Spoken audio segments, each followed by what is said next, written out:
When we put a collar and lead on our dog, do we ever take time to consider just how important the neck is to our dog's well-being? The neck is a neurological maze supporting nerve junctions and pathways that affect the whole dog's being.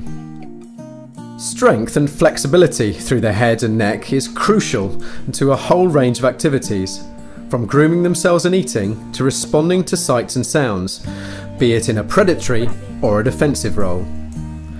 In terms of movement, any dysfunction involving the head and neck can cause stiffness and pain that could follow all the way through to the rest of the dog's back. Head and neck pain can cause a gradual or sudden change of posture which can affect your dog's movement. By watching your dog's movement patterns, you will learn to pick up on changes that could indicate a problem. After all, you probably know your dog better than anyone else, including your vet. Now let's take a look at Belle, who is one of our younger dogs. Here she's being asked to work with her neck in a natural position.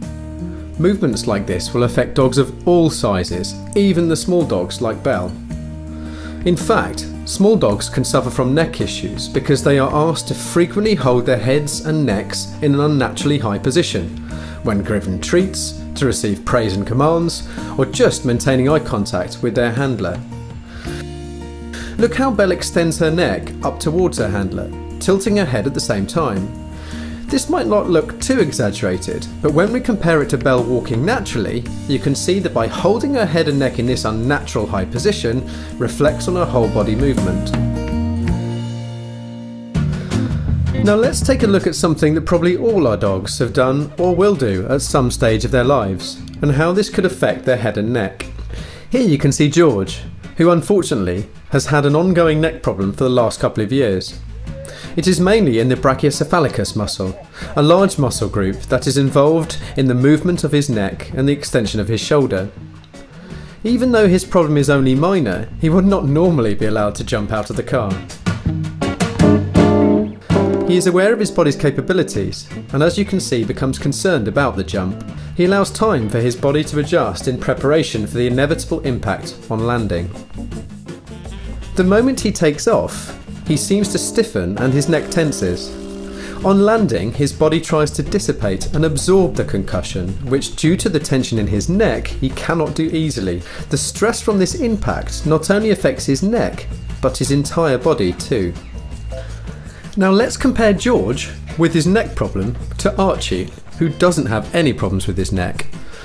Although the distance to the ground is the same for both dogs, Archie does weigh over 3 times as much as George. So here's Archie jumping out of the same car. Straight away, his whole demeanour is different. It is confident and relaxed, showing no apparent tension.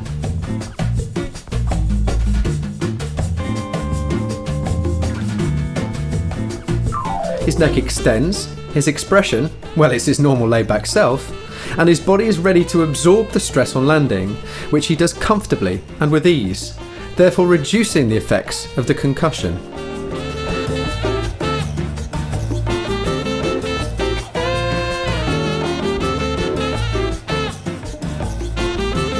If George continued jumping out of the car, it would be a concern that his neck problem would indeed get worse. Therefore, when not being a film star, George uses a ramp or is lifted in and out of the back of the car.